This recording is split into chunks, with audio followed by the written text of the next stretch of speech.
Boa noite, meus amigos.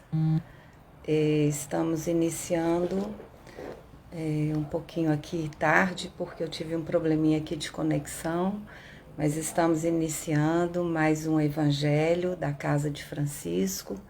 Sejam bem-vindos, todos os nossos amigos, companheiros da Casa de Francisco. Estamos aqui mais uma noite para refletir sobre o Evangelho e, em especial, sobre a doutrina espírita, com um olhar da nossa doutrina consoladora, a doutrina espírita. O capítulo de hoje é o capítulo 10, Bem-aventurados aqueles que são misericordiosos. E nós vamos falar mais especificamente sobre o perdão das ofensas. E eu escolhi uma passagem que na realidade é uma mensagem do apóstolo Paulo sobre o perdão. Então nós vamos iniciar. Vou pedir licença, mas eu quero ler um trechinho dessa mensagem, porque ela é muito bonita e eu acho que vale a pena. Então, nessa mensagem, o apóstolo Paulo nos diz o seguinte: perdoar aos inimigos é pedir perdão para vós mesmos. Perdoar aos amigos é dar prova de amizade. Perdoar as ofensas é mostrar que se melhora. Perdoai, pois, meus amigos, para que Deus vos perdoe. Porque se fordes duros, exigentes, inflexíveis, se guardardes até mesmo uma ligeira ofensa, como quereis que Deus esqueça que todos os dias tendes uma grande necessidade de indulgência? Na realidade, nós compreendemos essa mensagem, essa afirmação do apóstolo Paulo, não é? Ela é uma mensagem muito profunda, muito lúcida e nós compreendemos. Porém, nós nos deparamos com muita dificuldade em aplicar realmente essa mensagem, em aplicar o perdão. Como diz o Divaldo Franco, o perdão é a mais desafiadora experiência da psique humana. E é a realidade, porque espíritos ainda infantilizados, psicologicamente imaturos, arraigados ao velho egoísmo e orgulho que todos nós somos, nós apresentamos grandes limitações no quesito de perdoar, não é mesmo? Mesmo que a maioria de nós, desde criança, tem aprendido a oração que Jesus nos ensinou e que nós sempre a fazemos e a repetimos dizendo: Pai, perdoai as nossas dívidas, como também perdoamos os nossos devedores. Nós sempre falamos isso. Mas será que perdoamos mesmo? Paulo, nessa mensagem, nos estimula a uma necessária avaliação das nossas próprias atitudes em várias situações e situa o verdadeiro e completo perdão no esquecimento da ofensa. Então vamos refletir um pouco sobre o real significado da palavra perdoar. Essa palavra vem de uma palavra latina que é perdonare, que significa doar por inteiro. Per significa total, completo, e donare é entregar-se, é doar-se. Portanto, perdoar é fazer uma trajetória de amor ao longo de um tempo necessário para dissolver o rancor, a mágoa ou o remorso. Remorso, sim, porque o rancor e a mágoa, eles são lados faces de uma mesma moeda da culpa, do remorso, cujo contrário é o perdão. O rancor A mágoa ou a culpa, para ser eliminado, exige de nós uma cota de amor que supere o contingente do sofrimento. Numa realidade bem poética, nós podemos dizer que o perdão é o filho do amor. Essa caminhada, para ser concluída, essa trajetória do perdão, ela pode demorar um dia, uma semana, um mês, um ano, uma década, uma vida e muitas vezes várias vidas. O Alberto Almeida, que é um palestrante espírita bem conhecido, ele escreveu um livro muito bonito e onde ele explana de uma forma muito interessante o perdão. Esse livro se chama O Perdão como Caminho. Nesse livro, ele apresenta a seguinte conclusão, que a caminhada do perdão ela pode demorar mais ou menos, dependendo de 3 fatores que ele coloca nesse livro dele. O primeiro fator é a gravidade da falta. A falta ela é sempre relativa ao significado que nós atribuímos à dor, porque o mesmo evento lesivo ele pode ser visto de forma diferente pela avaliação de quem experimenta o sofrimento. Para uns pode ser algo considerado um dano leve e para outros a mesma coisa pode ser considerado uma crueldade. Então esse é o primeiro fator, a gravidade da falta. O segundo fator é a capacidade de amar, a competência atual para amar e a disponibilidade de ampliar esse sentimento, viabilizando o perdão e encurtando esse tempo dessa trajetória. O terceiro fator é a vontade ou o desejo de perdoar. Esse desejo, essa vontade vai nos fazer mobilizar maior ou menor cota de amor, que vai definir quanto tempo será preciso para a gente transpor essas nossas próprias limitações e seguir nessa trilha do perdão. Então, dessa forma, conforme esses 3 fatores, né, o tamanho da gravidade da falta, o nível do amor acumulado, a vontade de perdoar, a pessoa fica estagnada na estrada da vida e fixada na dor, ou então transmuta o sofrimento em aprendizado, fazendo um caminho amoroso até atingir a própria libertação. Nós trazemos aqui também um conceito que perdoar é ser apático, é ser totalmente apático aos erros alheios, é aceitar tudo de forma passiva. E nós acabamos achando que perdoando nós estamos aceitando agressões, manipulações, abusos, desrespeito aos nossos limites pessoais, aos nossos direitos. Mas perdoar não significa apoiar comportamentos inadequados dos outros, comportamentos que nos tragam dores físicas ou morais. Perdoar não é ser conivente com as situações extremadas dos erros dos outros. Perdoar é compreender amplamente o outro, seus limites, suas razões, sem abdicarmos de nossos direitos e dos nossos limites também. Perdoar, na realidade, é postura íntima, é modo de viver. Como falamos há pouco, a culpa e a mágoa são 2 faces de uma mesma moeda que se contrapõem ao perdão. O remorso é a agressividade dirigida a nós mesmos e o rancor ao outro. Porque o rancor é quando nós achamos, ou a mágoa, que o outro nos fez algo que nos fez mal.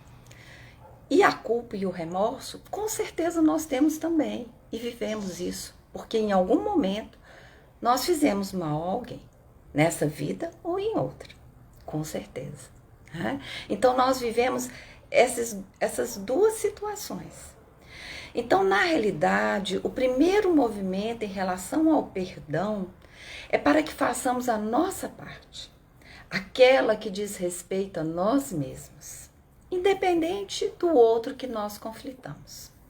Essa etapa, essa primeira etapa, ela fala da relação conosco mesmo, do trabalho interno, a revelia do outro. É fazer conosco aquilo que só nós podemos concretizar, o auto-perdão. Esse caminho é individual, é intransferível.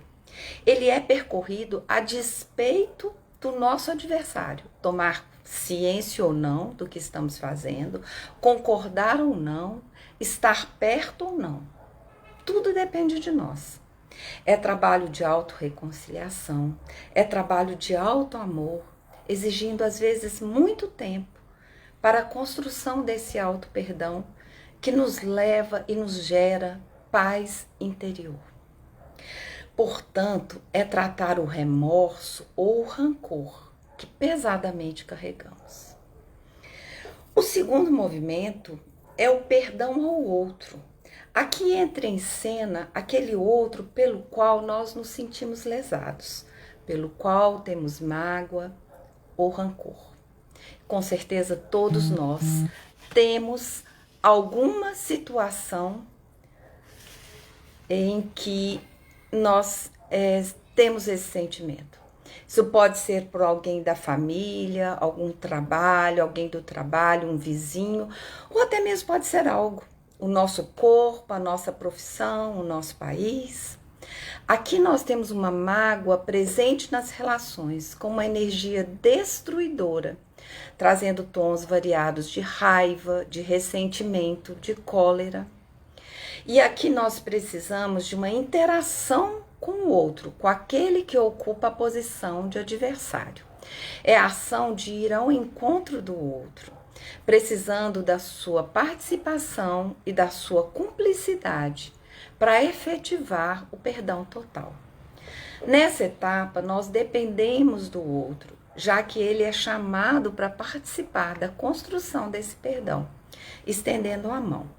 Se houver disponibilidade por parte do outro para uma aliança, um acordo, então nós faremos a jornada do perdão, até que se conclua o desatamento desses nós de sofrimento, com a dissolução das culpas, das mágoas, e sejam restabelecidos os laços de harmonia e de paz. Contudo, às vezes acontece, caso o outro rejeite esse encontro, esse perdão, porque ele ainda não está preparado, receptivo para esse encontro, sejamos nós aquele que guarda a consciência pacificada de quem após se reconciliar consigo mesmo, ousou ao ir ao encontro do seu irmão para efetivar esse perdão. Mas respeitemos, portanto, a escolha e o livre-arbítrio do outro, cabendo a nós somente o silêncio de quem optou fazer a sua parte, ficando em paz. Uma das ferramentas básicas para alcançar o perdão real é conseguir manter certa distância psíquica do problema, da discussão, bem como dos diálogos mentais que giram constantemente em nosso psiquismo, por estarmos engajados emocionalmente e envolvidos em movimentos desequilibrantes. Quem nunca ficou dias, meses, anos remoendo alguma coisa num diálogo mental que faz com que a nossa vibração caia, nossa sintonia caia, né? Alguém que nos fala alguma coisa que fere, então eu fico, mas quando ele falar de novo eu vou dizer isso, e vou dizer aquilo, e vou fazer aquilo.